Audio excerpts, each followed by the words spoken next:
Next year, Oklahoma, one of the most conservative states in the nation, will vote on whether to allow people to smoke or otherwise consume marijuana to address their health problems. The vote will come on June 26th or November 6th, probably. The governor will decide, I think, in January. If State Question 7088 passes, Oklahoma would join around 30 other states in legalizing medical marijuana, including neighboring Arkansas and conservative Louisiana. But there's no guarantee it will pass. And there are very highly respected people on both sides of the issue. The ballot proposition has a lot of moving parts. I'll just hit a few highlights in case you're not familiar.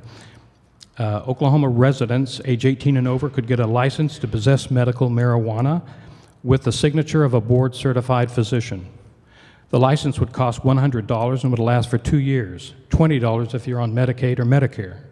You could have legally up to 3 ounces of marijuana on your person and up to 8 ounces in your home. There is no list of illnesses you would have to get the marijuana. It's up to the doctor. The State Department of Health would provide oversight and would be in charge of issuing roughly about a half dozen licenses for patients, caregivers, dispensaries, growers, processors, researchers. And then there would be a sales tax of 7% on the sale, mainly to fund the regulatory offices. So I'd like to pose the first question to Mr. Paul and ask, tell us, why do you think Oklahoma should pass this measure? Oh, I think the reasons are numerous. Well, first of all, thank everybody for coming out tonight. It's great to see so many people here, and if statistics are right, 70% of you will support this issue and 30% of you won't, but it's great to see so many people out here and supportive, and a lot of people in this room have put this on the ballot, so thank you for all your efforts. Okay, so why should this be on the ballot in Oklahoma? Why should we consider this question? Well, cannabis, and again, I'll interchange the two words marijuana and cannabis, and I apologize for that, but when I think of it as a medicine, I think of it as cannabis, and when I think of it as a legal thing, I think of it as marijuana. But our medical marijuana program, I think, is so important for a variety of reasons. And you can go down the list of conditions that medical marijuana helps, and certainly, those are important reasons to consider marijuana as a medicine. But past that, and again, this is sort of new research, but we all have this system that no one in this room probably even knows about, something called your endocannabinoid system. But this system actually is your master regulatory system, and this is being proved in major universities all around the country now. There's major research going on into this system, and basically medical cannabis is one way to influence this system.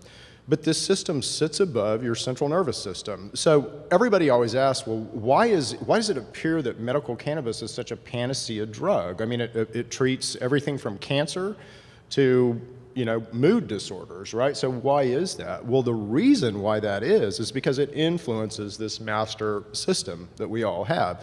So for that reason, it's very important. But just to give you some personal reasons, I'm a golfer. I play golf. And every Saturday, I kind of have a group of guys that I play with. And one of my really good friends, a guy I played with all the time, got cancer. He had lung cancer. And this was maybe 2.5, 3 years ago. But I watched him decline. And I literally talked to him every week about medical marijuana. You need to go to Colorado. You need to go to Colorado. But I wasn't forceful enough, probably, with him. And I finally, in the last week, he succumbed and said, okay, I'll try medical cannabis. So we were too late with him. But I made a commitment to myself that I would never watch anybody die from cancer again without dragging them to Colorado or somewhere, or at least getting this on the ballot. And we have some members of our board who suffer from medical conditions, and hopefully, Ray in particular is a cancer survivor. So, for those reasons, I mean, it's a panacea medicine that we badly, badly need here in Oklahoma. Thank you. Dr. Taubman, what are your concerns about State Question 788 and medical marijuana? So there's a few things to consider. If we're talking about medical therapy, and I mean no offense to the previous comments, most of what I've heard is just anecdote. as I've spent quite a bit of time in the recent months when I was first asked to come and talk today, you need to look at where the research comes. There is research that is through highly respected, reasonably controlled process, and then there's a lot of it out there that is not designed to actually demonstrate what you want to know. I believe in the fact that since this is a biologically active substance, and I'm not here talking about on a recreational basis, is the fact that like any other medical therapy that we would give someone, you need to be able to look at the particular dose, and in this basis, if we're talking about strains, there's no universally accepted strain of marijuana that's out there, and no one has agreed about how much milligrams. I'm sorry, marijuana doesn't cure cancer, okay? Lung cancer is due to a number of factors, and in this country today and worldwide, the number one cause is tobacco related, okay? And at the end of the day, when you look at this, when people have advanced cancers, marijuana is not going to reverse that process. And at the end of the day, there's no such thing as just a line where that's going to change. And when you hear things like that, and I say that as a surgeon, a practicing physician for almost 20 years, and I'm not here to say that there aren't reasons to study it. There's enormous reasons to study it for all kinds of public health related issues. If you look at the data that now is coming out of a number of states, having lived and practiced in California for a number of years, let alone now Colorado and other states that have adopted this, there is a question here about what are the real indications that we're doing. If you guys just go to any major medical website and you research this, there are a handful of conditions that clearly have been shown to have some efficacy, meaning benefit, from these medications. For example, in the oncologic literature, the cancer literature, many of these patients suffer from intractable problems as a side effect of chemotherapies and sometimes the malignancies, the cancers themselves. And those medications have, in terms of the cannabis, have been shown to help these individuals, okay? Where oftentimes they're refractory, they don't have any real effect for some of the standard medical therapies that would help them. But we're not talking about reversing their cancer. We're talking about the side effects of many of the therapies that they have to undergo.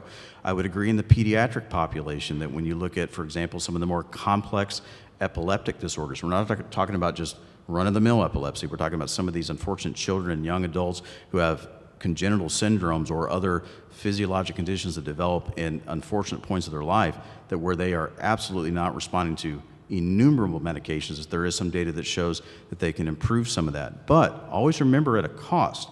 One of the things that's coming out of a lot of the public health forum is showing the fact that in states that have legalized medical marijuana and even recreational marijuana, that the unexpected effects on our young population, I'm talking about those under the age of 20, and sometimes unintendedly all the way down into the young teens, maybe even preteen era, that they are ingesting amounts that are actually changing their brain chemistry. We're not looking at marijuana. This is the same thing that many of us in this room probably were around 20, 30 years ago. These are different strains that are being grown. If you look at the research and where most of the marijuana that is being studied, it comes out of one university in the country, and that's the University of Mississippi, okay? These are not large randomized trials. Science is based upon methodology that is consistent and reproducible.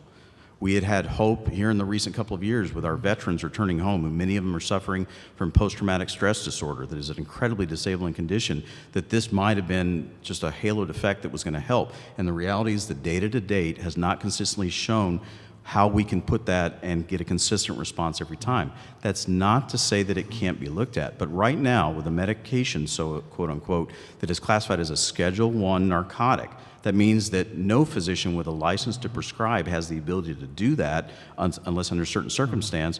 That means that it is not being looked at, okay? Every major trial right now always ends with a comment that we can make this general comment, but quote, we need larger randomized controlled trials. This is out of all the high impact medical journals, all right? Thank We're you. in it, so that's where we stand. I'd like to turn to Representative Jordan for a minute. I want to ask why you feel the need to introduce legislation in the coming session that would make some changes in laws that would implement State Question 788 were it to pass. And without getting into too many details, why is this needed? Well, thank you. And first off, thank you to everyone for coming on out. And I understand that I'm a member of the legislature, so there is a unique perspective of, I've had a lot of questions of why is the legislature even getting into a state question. I'm not here to tell you either to vote for or against 788.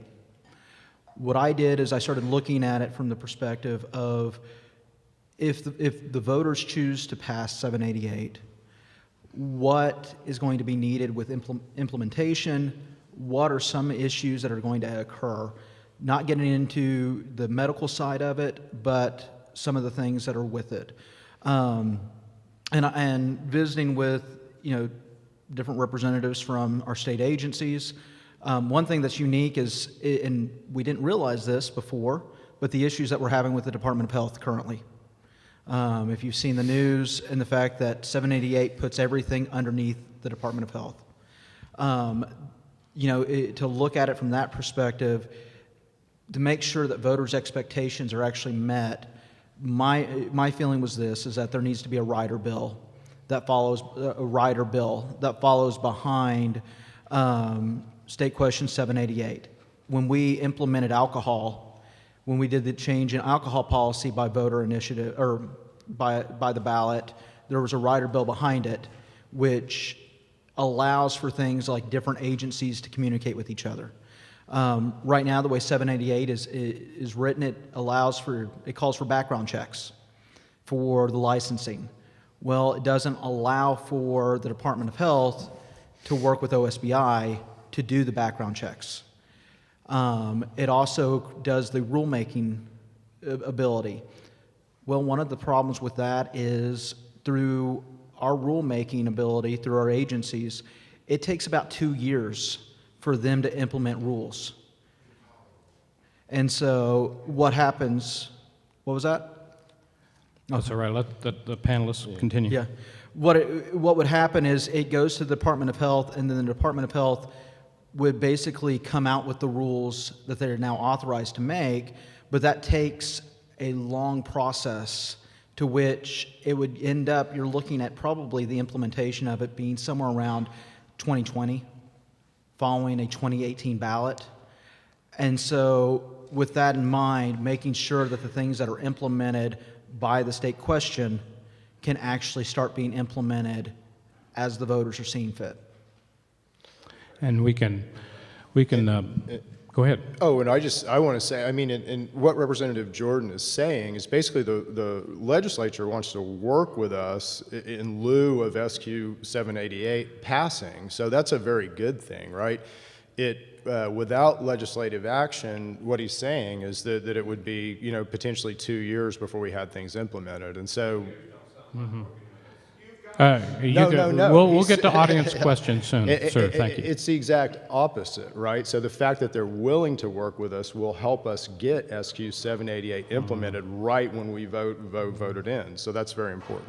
I'd like to turn to Dr. Taubman, back to you, and ask, there are testimonials all over the internet, and probably from some people in this room, about how marijuana alleviates, if it doesn't cure, it alleviates a lot of suffering and pain from a number of diseases. And clearly, in states around the nation, 30 states, you have this in place. So are you saying that none of these people, how can you deny their experiences or the need for something like this that would help them? I don't think we're denying their experiences. It's the fact that if we're going to apply a therapy to somebody, there has to be a clear indication. There has to be a schedule of how that is done. If we treated someone's blood pressure, okay, those medications are not just randomly given to individuals. Those medications go through years of rigorous testing. Preclinical is what we call it, meaning in a bench lab, later animal testing, then human trials. It takes years, and I understand the fact I deal with people with end-of-life issues every day of my practice. But at the end of the day, what we're talking about, and we do have a problem in this state, is what we call the scope of practice. There are only 2 individuals in terms of their license that are true medical physicians, and that is somebody who has an MD or a DO. But in this state, the term physician actually is applied to a number of areas. Their education, their licensure, their experience are totally different than the many years that most physicians spend utilizing their knowledge to even start taking care of patients. And at the end of the day, when we talk about prescriptive authority, which is what we're talking about here and opening it, this question, unfortunately, basically opens the door to anyone who has the term physician in the state, which is 7 individuals. okay? And I have a serious problem being part of the opioid task force, being part of a culture that we are seeing people continuously injured and addicted by a number of things, that before we just open this door, that we need to know for a fact about how we educate the individuals who are going to be doing this, how we regulate it truly to the point that we protect the patients from the potential or unintended effects of what we're going to do. All that has ramifications. And although 2 years sounds like a long time, the reality is if you let some therapy go, and we've seen this over the last 50 years in medicine, that therapies that even went through rigorous scientific testing later came to find out were having unintended effects. I have no doubt. I have a family member in California who utilizes medical marijuana, and I have watched it for years. And I have no doubt that in what he is trying to palliate, which is a horrible condition, that he gets some relief in that circumstance.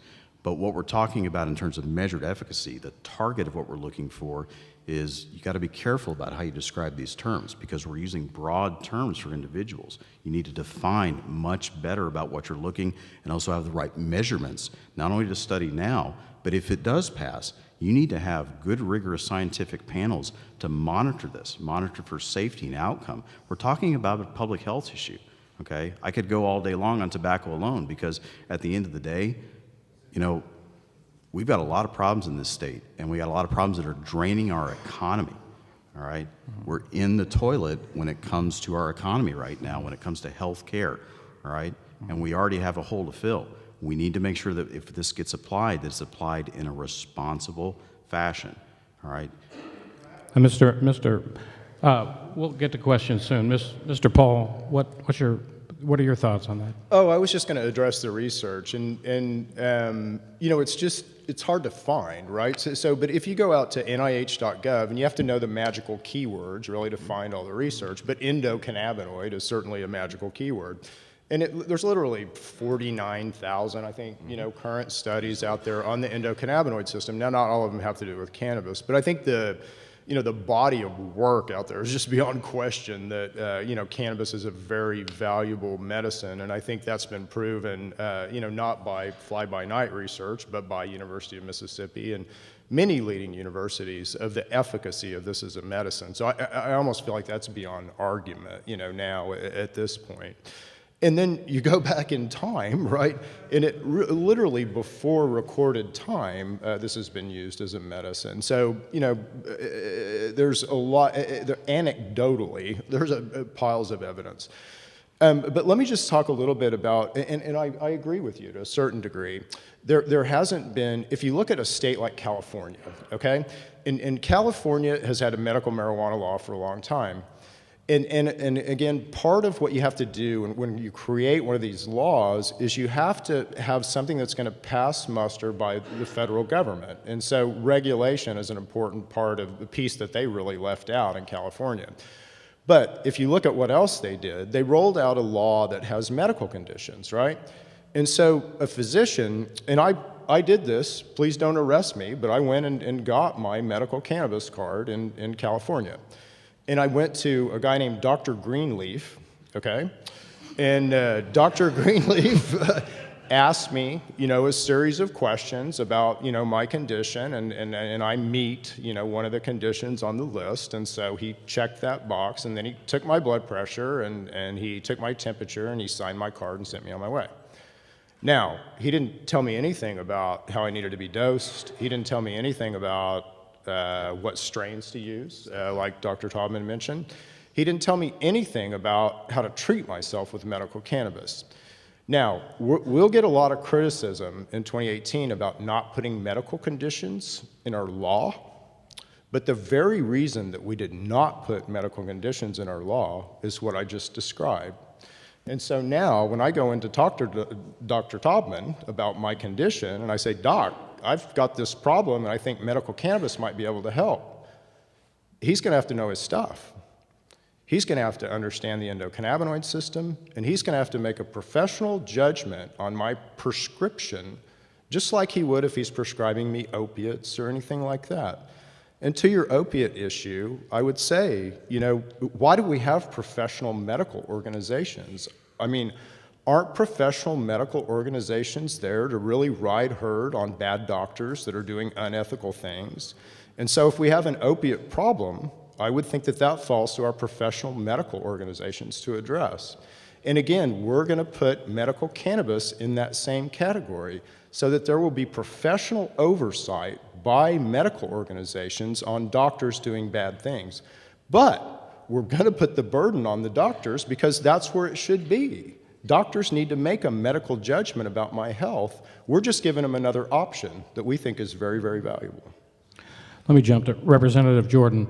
There are some rumblings now from Washington that Attorney General Jeff Sessions could crack down on, again, in enforcing marijuana in states. And it's really not clear what the next steps would be. How would that affect what happens with what you do in the legislature or the feelings of a lot of the legislators and other groups in terms of the state question? Well, and that's actually part of, looking into the need for the rider bill because, and I've actually met with Attorney General Sessions when he came to Oklahoma and had a chance to visit with him very briefly. But the thing is that what you're seeing is that President Trump has made statements about not getting into medical marijuana or medical cannabis, but has also mentioned about getting into recreational. And that's where you're seeing kind of maybe a difference with the AG and possibly even the president himself, where Trump has been very clear when he has said something on the campaign trail. I mean, you're seeing the end results with even his actions, where he's very much kept to the things that he stated on the campaign trail, and one of those was not getting too involved with medical marijuana. But at the same time, you're seeing the Attorney General get into things that breach into recreational. And so that's one of the things about making sure that as a state like Oklahoma, that we are very careful because the ballot initiative is for medical. Making sure that we take into account that federal policy and also don't put ourselves under the gun too much when it comes to the federal government and the Attorney General coming in and looking at us. I mean, one of the concerns that I have had with the Department of Health is that there was a mismanagement of federal funding, and that's where the $30 million is come into account because it was federal funding that was moved around. And so as we are looking into that has placed the State Department of Health under investigation by the FBI. That being the case, that becomes a concern when you are putting something new underneath the State Department of Health. And so the consideration of maybe even possibly as this is getting implemented, creating its own agency or putting it under an agency. And I can understand why using the Department of Health, because it's one of the few agencies in the state that has brick and mortar building in every county. Mm-hmm. So there is some wisdom in that, but given how problematic they might be going forward, that is something that we're actually looking into with the rider bill, is do we keep it under the State Department of Health, or is there the possibility of moving it into its own agency or into a different agency that'll fit better? So you could do that even though the details of the proposition here specify Oklahoma State Department of Health? It's either doing it, not going against the state question itself, but with the idea of sometime in the future moving it out. Mm-hmm. Not changing the will of the voters as far as the legalization, but making sure the implementation is done correctly. Mr. Paul, I want to follow up with one point. You mentioned no qualifying conditions. This has turned a few heads even outside of Oklahoma. It's very unique for a state to pass medical marijuana with no qualifying conditions. I looked at Arkansas. They have 18 conditions ranging from cancer to Alzheimer's to Tourette's syndrome to severe nausea even, and with the option of adding others. Some have perceived this as what they're suggesting the real agenda of this is to get recreational marijuana into Oklahoma. Is that true? And what do you think of recreational marijuana? Oh, that's not my issue. I mean, I know a lot of people in this room would love to probably see us have recreational marijuana, but that's not my issue. So my issue is medical. I really feel strongly about this as a medicine. And we did this purposefully with no qualifying conditions. I mean, if you think about it, who's to say what's I'll tell you a story. After we petitioned in 2014, we weren't successful in 2014, but it was probably in the fall of that year. I got a call from a lady in Texas, and she was with an organization. It was like Texas Mothers, for cannabis for kids with autism or something. But they had a nonprofit organization, but they'd just gotten back from, and we had qualifying conditions in our 2014 language. She'd just gotten back from Michigan where they were unsuccessful in trying to get and again, there's tons of research on autism about cannabis helping with sleeping, with rashes, with all kinds of stuff, right? So they had just come back from Michigan trying to get autism in their list of qualifying conditions and were denied.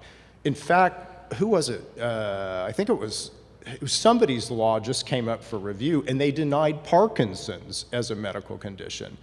So we don't really want to leave it up to you guys, right? No offense as to what's a qualifying medical condition. We want to leave it up to you guys what's a qualifying medical condition. Right? With that in mind, though, is any therapy, if you're going to label this as medical, which is what the whole purpose of the state question is, it has to have an indication. There is no circumstance where a physician walks in and evaluates a patient and doesn't have an ability to say, this is the right way to treat this, and we shouldn't treat it this way, or we're in the gray zone between those 2 points. And one of the problems that we have with the question as it is written is the fact that it does leave it open to anything. And so hence, without any, if you want to talk about oversight and peer review and looking at the ability to see whether or not those physicians who are given that authority to do what you're asking them to do, it has no teeth to it. Because at the end of the day, there's no qualifiers on there. So that means that a physician, whoever's given this prescriptive authority, writes a prescription for, you name it, because right now there is no definition in your state question about what that medical status is. The patient has a bad outcome, okay? What recourse then, in point of fact, does the patient and their family have? Because since you didn't define whether this is right or this is not right, at the end of the day, they use their best judgment. And when there's no established standard in the Medical Practice Act for how that is done, then actually the patient and their families are completely vulnerable with no recourse for what medical harm might have occurred. We're not talking about recreational use, okay? It's a whole different circumstance. But if you're going to label this as a medical therapy for the patient's protection, you need to think about the definitions of what you know and what you don't know. Well, are you saying there might be doctor shopping? Is that what you're suggesting? No, it's the fact that every other state in the country that has these indications, is the reason to put in there is so that there is an application, that there's a guidance for the patient and the physician together to work in their treatment plan. That's the point. But if you don't label any of that in there, that means that any condition you want to name in an entire textbook of medical conditions is fair game now, right? I mean, that's really what this is saying. Because at the end of the day, you're allowing physicians, one of those 7 physicians in our state, to have no guidance nor boundaries about how you apply a technology, okay? If you want to think about marijuana as a therapeutic technology, that's what it is. So it's opening the door to the temptation to use it for anything. And again, if there's an unfortunate outcome, all right? I mean, you can go to a health food store and you can overdose on vitamins. People can kill their liver taking vitamins. Right? We're talking about a biologically active substance. I 100% agree. There is loads of research in the neuroscience literature looking at these various receptors and the actions that are going on. This is not a benign process. Okay? I'd like to ask you. I'd like to ask you one question, and I'm not necessarily talking about you, but some critics have suggested that what may really be going on here in the medical community is that the big pharmaceutical companies want to keep selling opioids. They really don't want to see marijuana. Really don't want to see marijuana here because they're not going to make any money. Now, I'm not saying that's true. We don't take a position on this, but I want to. I think that's a. Okay, let's let the panelists right. discuss it. So, as disclosure, I actually sit on the Attorney General's task force on this, and we've been hearing testimony innumerable now for almost 6 months. The reality is, and I think I agree with a lot of the sentiment in the room, I think that one of the biggest problems we have in healthcare today is the lack of true, you want to talk about oversight and regulation, is how that industry has exploded in the last 30 years. I would agree 100%. Absolutely. And the reality is, as you know, the Attorney General here, along with several other Attorney Generals nationwide, have joined in that lawsuit, and for a very good reason, because not only Oklahoma, but most states in the country now have a horrible problem. We're in the middle of one of the worst epidemics in the country. We're in the top 10 of all those effects, okay?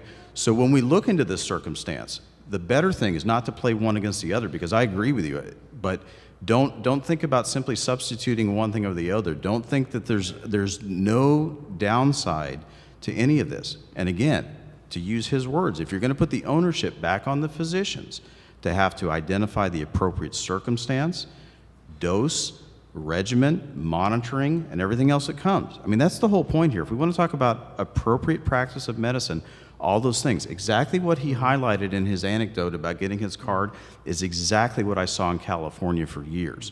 Okay, that's the dark side of this, the abused side of this circumstance. Thank you. And let's make the argument that there is clearly a population that may benefit from this or does benefit from this. The point is, though, let's not open the floodgates to blur those lines between those who are more interested in the recreational side, which I'm not here to judge as a person. Forget as a physician. I'm not here to judge on that. That's their personal choice. They live with the choice and the consequence because it's just between them and when they buy it and use it. If we're talking about that you engage a relationship, a contractual relationship with a physician who has to make a judgment, there better darn well be consistent and reproducible guidelines and expected results and a way to monitor the quality of how that therapy is being done. Otherwise, you can't hold them accountable for that. Mr. Paul, do you have any follow-up thoughts on that? Yeah, I mean, I don't necessarily disagree with what he's saying, and it, you know, in order to treat a patient, a physician would have to have dosage amounts, and you know, there very well may be additional fleshing out the medical community needs to do here, which, okay, do it. I mean, this is a medicine. We're going to put this in your lap. You know, things need to be done. Let's get them done, and we're here to help you do it. We're here to give you education. We've got CME classes lined up on the endocannabinoid system that we can provide to physicians. We have actually one of the leading physicians in the country, a lady named Dr. Regina Nelson, has offered to help us do education for physicians. So we have literally CME level classes for physicians that we can provide. So all this is coming, you know, and we're very excited to basically, you know, we think this is a big thing. We think we can lead the nation really in how we're doing this. Let's go to the audience for questions. We have Alex and Sophie with microphones. Just please raise your hand. We won't be able to get to everyone this evening, but we'll try to get some good questions in. Yeah, my name is Ray Jennings. I'm a stage 4 cancer survivor. I had squamous cell carcinoma on my tongue and base of my mouth. I was stage 4. I was told to go home. They were going to make me comfortable. I did that, and I laid in bed for 90 days and lost 94 pounds because I had a feeding tube. I couldn't eat or drink anything because I was so burnt up from radiation and chemo. Finally, my kids and my wife, God bless them, convinced me to try it, and I was totally against it. I told them, "Oh, this is bull. This is just somebody wanting to get high. I don't believe any of that." They kept feeding me information. Pretty soon, as it got to a point where I was dying, they said, "What do you got to lose?" Sorry, I'm getting off. Long story short, I tried it. It worked. I don't know that it saved my life, but I know it held my life a lot better when I was going through that. I have a whole list of questions that I'd love to sit down and visit with you about. You know, we get into I'm 58. I was raised in a time where, you know, absolutely marijuana is the devil's drug. Don't ever go there. There's no benefit. You know, so I carry that forward to this day. Even when I realized that it was helping me, I laid in bed and I felt guilty of doing this because of what I was taught and how I was raised. I would say you're probably from that same school, Doctor. Absolutely. What would we're your in the question same be? generation. Yeah. So my question is, did you know the U.S. government has a patent on cannabis? Yeah. Oh, absolutely. The patent number. No. The patent number is 6630507. Right. Absolutely. So, yeah. So to clarify, you and I grew up in the exact same generation. And again, as I clarified, I'm not standing here as an individual because my own personal feelings on the use of it are one thing, okay? The point that we're talking about today is the application is the state question. And I agree 100%. Having walked many patients, even family members, through exactly what you've gone through, some unfortunately no longer with us. And the fact is, I agree with you. I think in that circumstance, when you're talking about palliation, when you're talking about relief and dignity and from suffering, there is benefit in there. Again, the point that we're talking about tonight on the question itself is both not only how it's currently written, but if it does pass as currently written, how are we going to implement it to give it to the best benefit and safety of anybody who is going to have the opportunity to do this. And so I agree with you, and I'd be happy to talk offline with you on those other questions if you want, because I agree. Thank you. We have another question over here. Remember, please keep your questions to about 30 seconds. We want to get in as many as possible this evening. My name is Sean Jenkins. I'm a disabled veteran from the 101st Airborne Division. I have a very, and I am not afraid to speak what God has convicted me in my heart to do. I do believe in Genesis. I believe in 1 Timothy. So my question is for Representative Jordan. I've visited the Capitol 5 times in the last 60 days. I've tried to help move legislation forward, Senate Bill 704 and others. I'm a former executive director of Mothers Against Drunk Driving. Okay. I just happen to have a son that has retractable epilepsy due to a rare condition that is called schizencephaly. I don't know if you know of that. It's a real special one. Yeah. Now, this is my prescription from VA for one disorder. That's 2,200 pills. It takes a toll on my liver. Yeah. So my question is, since I've done this traveling to the state capitol at my own expense, I've contacted your office, I've contacted lots of offices. Why should I, or the people of Oklahoma, the good people of Oklahoma, why should we trust necessarily that the compendium legislation that you're proposing, which I don't know of anyone in this room that's sitting to help you write that, I would volunteer to help you. Yep. Why should we trust anything right now coming out of the legislature? The will of the people is out there, and it can be voted on here within June if we wanted, or if Okay. the governor wanted. Why? Well, and here's the backdrop between the way the state question is the state question, first off, by law, has 30 days prior to implementation. Following that, the way it's written, if I believe it's 60 days before starting to administer licenses or it gives the Department of Health 60 days then to start creating the rules for the administration of license. Okay, here's the thing about it. What that is that's 7 pages of statute. There are 7 pages of statute that gives no, again, there's no conditions. It gives no. Please, sir, we'll let him respond. Okay. It also makes it where no conditions, no avenue for how the background checks are done, no way of doing inspection. There are several things where agencies, when we are drafting bills in the legislature, we have to provide agencies authority to even communicate with each other on certain things. That is what the rider bill is so that that process is actually sped up. Because if not, then what the agency has to do is they have to propose rules. Those rules have to go through public comment.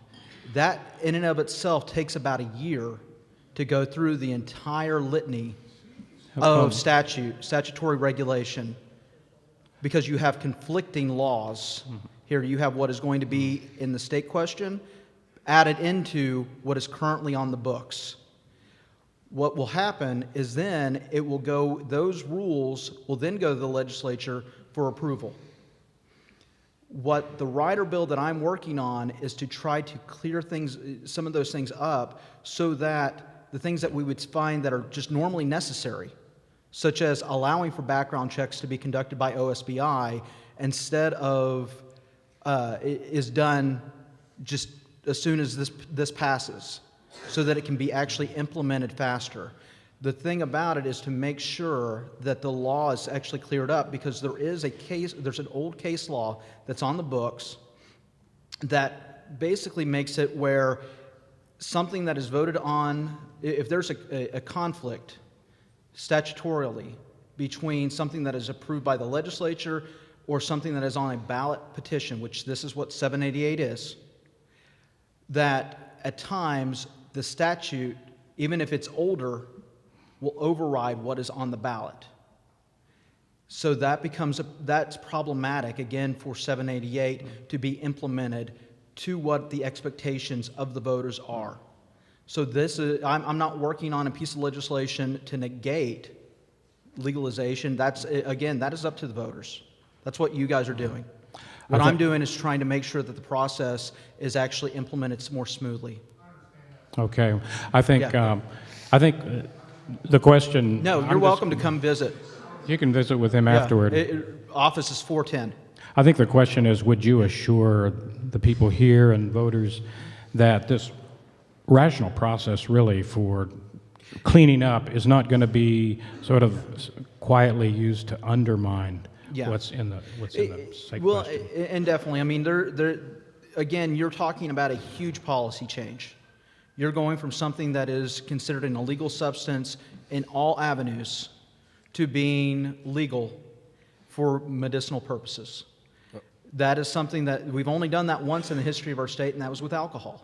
I'd love to hear you say yes, though, that there will be no undermining. There's no undermining with the state It's question. just It's really the add-on. It's procedural, basically yeah. taking the foundation that the state question is providing and then building upon it as if we would normally with legislation. So Let's move to another question. David, Go just ahead. to change it up, because I have a question more as if I've been sitting in the room. So from the legislative standpoint, and those who will have to work directly with OSBI, with the OB&DD, and all of our other state-based regulatory, let alone the federal agencies. So for a person in the room who legally obtains this, if this question passes and they're taking it as their physician or prescriptor, directs them, and they're driving down the road and they get pulled over, how are you in the legislature going to reconcile for their protection the nature of those that they may be accused of being under the influence, even though they have a prescription? I'm saying this as just a practical matter, because see, therein lies. I bring this up for an important reason, because I think you guys brought up a very important point about the opiates, and it's a very question that we in the medical profession have about this, because at the end of the day, like you said, any of the conditions we're talking about treating today, let's just use the term suffering, because that's really what this is about, right? Mm-hmm. And at the end of the day, just because you give a legal prescription for something in suffering, it doesn't mean that there are, the potential for alteration of sensorium and all these kinds of things. So I'm saying this for everyone in this room's protection, let alone our state. And I'm talking about people on both sides of this equation, is because, again, is those of you who are reading all this literature is coming out of Colorado.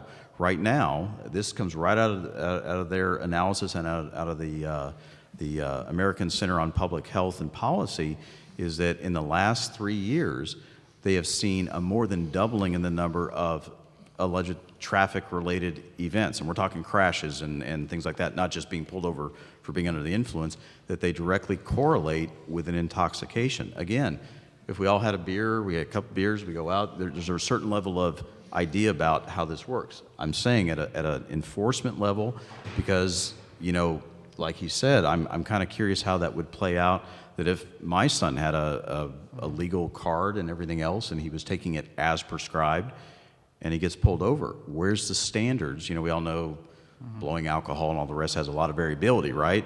But I'm just telling you that there is a fine line where the merger between law enforcement and the medical community and all this is going to meet. And as you guys have highlighted very well, it's not an easy black and white circumstance. There's the potential for abuse on both sides, huge abuse, right? Mm-hmm. So I ask, as we're talking about a question which obviously to the public, and that's what this is really about, the public has an outcry, has a question that they want passed, is how are you going to reconcile the other sides of this that unfortunately are a dark side that comes out of this? Mm-hmm. I would imagine many in this room have been touched by these conditions that we're talking about, so there's a public interest here about it. Okay, thank you. Let's take one question in the middle here. We'll come back to you on the front row after we come back to this side of the room. Go ahead. No, we need the microphone because we're recording this.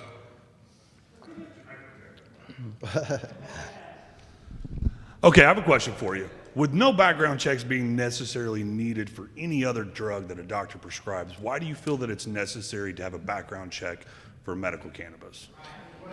Yeah. Well, And a follow-up let's- question, do you think that it more or less pertains to the concealed carry issue that the federal government's trying to oppose right now? Can I take that one?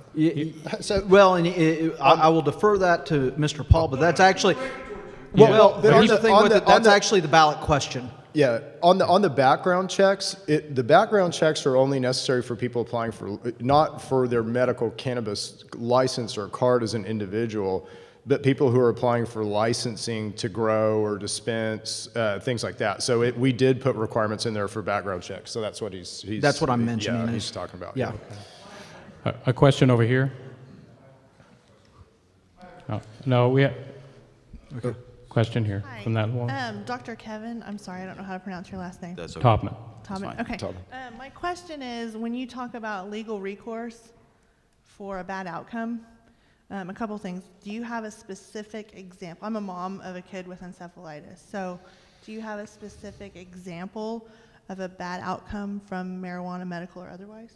Well, actually, so when we talk about this, that's the whole point, is that if you look at the literature that's building in the last several years in adolescent exposure, I'm talking about kids in their teens and such, the point out of all this is if you're going to prescribe something, okay, then there has to be the point that there's a clear indication, an expectation of a standard range of how you practice it. And if there is something bad that happens, but you're practicing within the true standard that has been established, then at the end of the day, it doesn't mean you still don't have recourse to potentially sue somebody or those things like that. But if you don't establish, let me finish. So at the end of the day, if you don't establish a guidance, a boundary, a set of standards about how something is supposed to be done, then at the end of the day, how can you hold somebody accountable to a standard if there is nothing written down that says this is how it's done? Mr. Paul. Yeah, just real quick, what I think what Dr. Taubman is saying, and again, medical cannabis is weird, right? So there's no other drug like it. If you look at an opiate, all right, since we're talking about those, there's a whole, pharma has done tons of research on opiates, and they've put a whole guide for physicians in something called a physician desk reference. And so a physician can say, all right, patient, you have XYZ conditions. I can go to my PDR and I can feel safe and comfortable that I can prescribe you this medication because my PDR says that I can.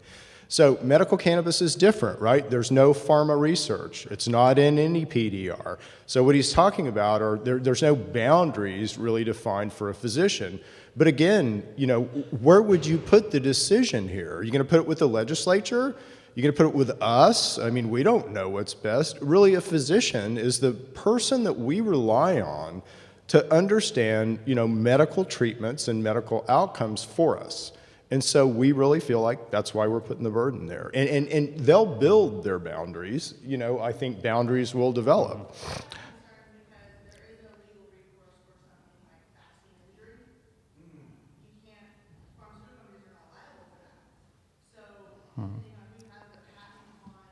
Yeah. Yeah, so again, it will bring up interesting insurance questions. I completely agree with that. So if someone feels like they got a bad outcome from medical cannabis, I mean, who do they go sue? But again, that's not what we're about. Let's get it on the books as a medicine. Let's get it helping people. Those issues will work themselves out, just like the regulatory issues, right? The legislature's got tons of meat to go after here, right? There's going to be lots of regulation that, if you look at what Colorado's done with the MED, the Medical Enforcement Division, I can't remember how many pages that thing is, but it's, page after page after page of regulation on everything from, nitrogen levels and grows to XYZ. So there'll be a lot of stuff that comes along kind of after. We're really just trying to define the high-level boundaries here. Let me get the question from the gentleman in the front row. We'll get get the microphone up here. Sorry about that. Yeah, what's your question? Taubman, the first reason why there's not any research is because of the Schedule 1 of the drug itself. I agree. Okay, so there you go with that. Representative Jordan, I highly recommend that you get everybody up at the State House up to speed on this. Okay, I can't exactly say best wishes to you. You haven't done nobody's done anything up there for the past 4, 5, 6 years. Okay. So- And now I do have another pertinent question as far as the ability to buy the license. Is that for a medical grow? Is that a one-time payment, or is it every other year like your medical card? It's a one-time payment. So basically, and the intent there is we wanted to keep those payments low, right? Reasonable. Colorado costs you, I don't know, $40,000, right, to have a grow license or a dispense license, and so we wanted to keep those low, and we really want this to be. When you write something like this, you have to consider a lot of different things. So you certainly, first of all, you have to consider cannabis as a medicine, but then you have to consider all the regulatory issues. So we've had to regulate this and figure out how we're going to do it with licensing and all that. But there's also an aspect about building a business community, because again, this has to go as somewhat of a business thing. If it doesn't, then we don't have any lobbying, and these guys will, run roughshod over what we're doing. So, there has to be a business kind of incentive, and we believe that there is, and you'll see a lot of business activity probably in 2018 of people who are interested in cannabis businesses and people who want to come to Oklahoma and open them, or Oklahomans who want to start them. So that's all good stuff. Mr. Paul, I'd like to just ask one question myself. I'm trying to imagine who will come out in opposition to the state question.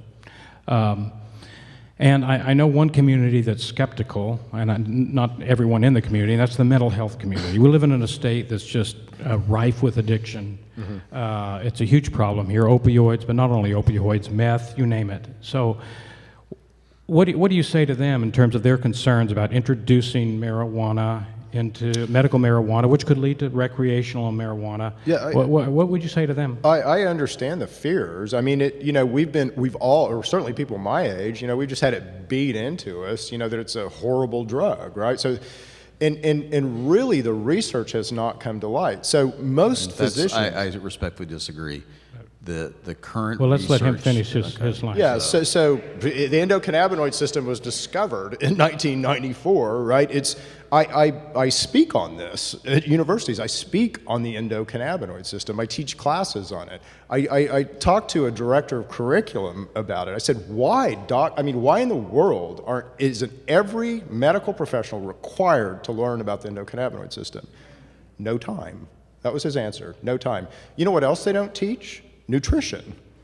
Oh, that's So you don't think sorry. that? So In number other words, you one, don't think medical marijuana will contribute to the But- addiction but- issues in Oklahoma? But to answer your question too, we do have so many. You're talking about these addiction issues. I can show you paper after paper after paper that talks about the efficacy of medical cannabis as an alternative to opiates, right? So if we have this big opiate problem, well, we have the answer staring us in the face. All right. So doctor.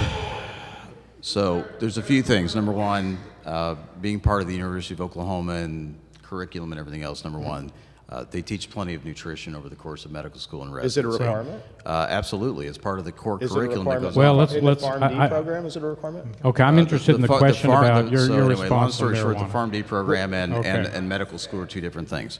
So, cannabis use conditions, okay, cannabis dependence in the current iteration that many of these strains are coming out. And if you talk to the OB and DD, if you talk to the mental health professionals down at our own, Terry White and the rest of them down at the Oklahoma Mental Health Commission, and at a number of centers across the country, don't think that dependence hasn't become an issue. Again, when we're talking about this, it's an issue of between, again, trying to define for people the general guidelines about how medically they would be applying this. The big problem that they've seen in several states, Colorado being one of this, is that unintendedly there are individuals who get their medical prescriptions, let alone recreation, and there are populations that are getting this on a recreational basis that are having problems. It's no different than our opiates, where grandma or grandpa or dad has their opioid prescription, and their teenagers or young 20-somethings get a hold of it, and they get addicted and die as fast or faster than anybody who got the prescription legally. So again, as we talk about this issue, we need to think about they don't die from marijuana, but there is clearly, if you Okay. talk to the mental Please. health, the psychiatrists, Please, we'll and allow everything this else, panelist- there is clearly changes in their brain chemistry. Okay, so listen, I understand where you guys are going with this, but you can't just paint it as a black and white issue. It is absolutely not. And if you're going to pass legislation, the question I have, going back to the original point, is if you're going to model legislation after states that have successfully passed legislation to get it medically available, why are we turning it upside down completely without looking at, again, what I go back to, helping physicians to truly know the clear indications and not? Well, let me ask It a is. follow-up It is. question for The Mr. Paul. state law gives no guidance to the physicians of what to do. Thank you. That's enough, sir. I guess so. Mr. Paul, I'd like I to guess ask so. you, are there any caps on the THC levels in your proposal of marijuana? No. no. Should there be? So there's a big debate about that, and you can, so let's take seizures as a condition, okay? And when you treat someone with medical cannabis who has seizures, the most efficacious thing in there is probably the CBDs, but they need a little THC, and this has been proven time and time and time again. So we don't know, we don't know everything here yet. There is certainly a limit as to how much THC you could get out of a plant, so it's self-limiting. But we have seen THC levels go up and up and up and up. Everything has value, right? Again, if you look at how cannabis affects this endocannabinoid system, it affects it in two ways. It affects it with THC, and THC affects something that we all have called CB1 neuroreceptors, and it affects it with CBDs, which also affect your CB2. So the ratios there are important, and the ratios there lead actually to medical effect. So having a plant that has a high THC value over low CBDs would produce certainly very predictable effects. I mean, they would be energetic, they would be mood enhancing, things like that. A plant that had way more CBDs than THC would have very predictable effects again that would be almost narcotic, they would be relaxing, they would be cancer preventative, things like that. So THC has efficacy. No one's really talked about limiting THC in the plants yet. Okay. We'll take one more question this evening. Hi. My name is Ben Applegate. I'm a Bosnian Afghanistan veteran, also a born-again Christian. I have a question regarding a couple of things here. The National Institute on Drug Abuse states on their website there are no reports of teens or adults dying from marijuana alone. Just a couple inches there, yeah, that'd be all right. All right, a UN document reveals 27% increase in the use of cannabis, mostly in North America. So what is your question, sir? I apologize. So my We couldn't hear is- the last statement there. Yeah, my question is, why are we still making tobacco, selling it as it's legal? Why are we still making alcoholic beverages still legal? Nobody has died from marijuana yet. Not one single person. Right. No, I'm not finished. Not one person. So, And then my second part question, is forget the medical side of it. This stuff is spiritual, all right? I want it in my church. That's where I want it. I want to pray, and I want to meditate, and I want to bring this stuff in and talk to God about it. and what's the question? That is the question. Okay, I don't thank want it- you. Well, okay. What- All right, it's not a question. No. I think he's made a fair. But let us That's a fair entertain statement. that thought. Yeah. Yeah. We don't have to rely on doctors. We can take it to the church. But we'd like y'all to be there. Health and science and the Christian community. There are people who need this stuff, and let there be no doubt, I'm one of them. Okay, thank you. And on that line, I think that highlights exactly what I said earlier, is there's a difference between talking about this as a medical application versus opening it up to the point of allowing the public to define that they want this as a personal choice. You're talking about two different issues. What he's talking about is putting the ownership back on us to have to figure out how to apply all this stuff when, again, I'm sorry, the data depending on which condition. I agree 100%, the lady who was talking about her child who has the seizure disorder, because I know several families in this town who utilize cannabinoids and cannabis to help their kids, whether it be legal or not. It's just the nature of what it is, and I would agree, I've seen it help. But going back to this, I think a bigger issue in our public is the fact that what you're talking about is other people standing over you, telling you what's right and what's wrong, but under the guise of turning it into medicine, when many of you want the freedom to choose what you want to do with your life. And going back to your exact point, I would 100% agree. I would hope most of us would agree. Tobacco is the #1 killer in our state, in our nation right now. It is. Kills more people in this state, costs more money in this state than any other thing. And I've said this at the Opioid Commission, that as we look into the legal issues when it comes to opiates and all these other substances, why are we looking or taking a blind eye to the fact of the very thing that actually is causing more death, disability, and other problems in this state? So again, I think, by the way, and I mean this, thank you for your service on that, but I agree 100%, is that again, as we think about this tonight, the state question is written as a medical application. I'm saying on the physician side, we need better structure and guidance that if it does pass, and the things that have been said, how do we apply it to get it to you all in the way that you want it? With the right, and when I say safety, I haven't said death, I'm saying safety, okay? Safety goes more than just death, okay?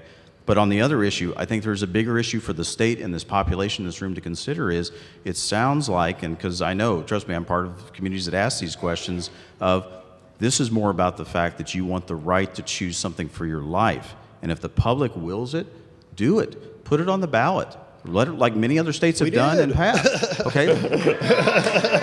Yeah, I agree. No, but I agree with you on that. That's the point. Is the fact is, but don't tell us. Dr. But don't tell. No, don't tell. But the question is written on the medical basis is not. I'm sorry, it is not written in the format that truly is giving guidance to the medical community of how to. He talked about it. Just how to truly police those individuals who will be given the right. Thank you, Mr. Paul. Your final thoughts. Well, and would you argue that California has? Or New Mexico has? Oh, I think there's Arizona a lot. I think there's a has? lot of them that need to be rewritten. But at least they got it to the point that they made it available to the community. But the point is that they at least had some guidance about it's this, it's that, and the other thing. So where should the burden be? So who should make the medical decision on whether you get medical cannabis or not? Well, at the end of the day, if it's medically based, you're telling me it has to come to the physician. But even the physicians, through the Medical Practice Act and all that, have to have. And that's fine. I mean, because at the end of the day, I hope you don't have to come to me, you know, because as a vascular surgeon, I hope you don't have to come to a vascular surgeon, okay? I agree with you. That's not the point. The point here is, I say this as a professional educator of physicians, residents, and fellows, is the fact that in order for them to understand, you need to have guidance about how this really going to apply. And it also allows, exactly as you said, and I mentioned it earlier, it is a Schedule I drug. Retest the darn thing. Study it. Look at it. So how can we work together to make that happen? The reality is, I think we need to go back, honestly. I think we need to, just like we did with Norco, I think we need to reclassify things. I think we need to go back and put it in a status. But you know? Well, that you may see it that way, but that's not true. So Okay. no, it only lines up with the way you see it. The point out of it is the fact that that's exactly what we are saying, is the fact, retask it, study it, look at it in larger context, and go from there. But again, if somebody wants to look at this as they want the right to do what they do, then put that legislation in the form to actually pass it to the level that it should be for your desires and expectations. Okay, thank you. Don't frame it under a medical thing when and the it's issue not what it of is. fairness of time here, I want to offer Mr. Paul final thoughts on what you want people to remember about this state question, if nothing else, in 30 seconds or so. Oh, okay. Well, I think that we've done the best that we could in trying to put a state question in front of the people of Oklahoma. You know, you guys have all been out working for it. You've garnered signatures for it. You probably sat in tents for it. So, you know, now 2018 is really going to be about, you know, what do we need to do? And we really need to kind of see what the attitude of the state is. But if the attitude of the state is positive here, we really feel like our organization will be doing things like, hopefully, educating, you know, physicians and working with the legislature and clearly always educating patients. But we really want to get this on the books. We think it's very important. We think we can lead the nation with what we're doing here. We think we've written a very progressive law, but it's also a benchmark, we feel. So, Thanks. Representative Jordan, your final thoughts on the road ahead. Yeah, well, I'll tell you, listen to both sides on it.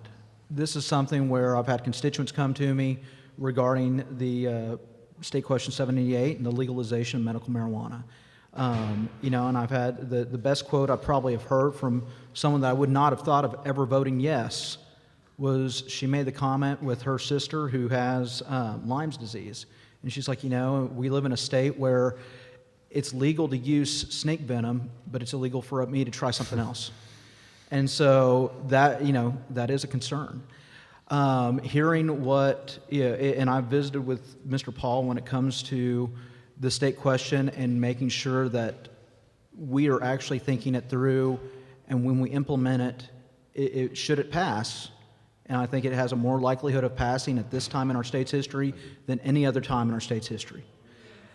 We need to be proactive, and we need to take those questions that, Dr. Taubman, you talked about guidance, things like that, making sure that where we can actually meet those needs of guidance, should the state question pass, that those are met. And that's what I'm up here doing, is looking at really both sides of the argument and making sure that we do have the rider bill in place should it pass. And like I said, the likelihood of it passing is better than any other time. Making sure that that guidance that is needed, not just for the medical community, but for the other agencies. I mean, we're going to have the Department of Ag is going to be dealing with this when you have mass operations. You're going to have all those different things, little nooks and crannies that we don't necessarily think about. We have to make sure that those are addressed, so that when or if this is implemented, it is implemented correctly. Please give our guests a hand of applause for their time.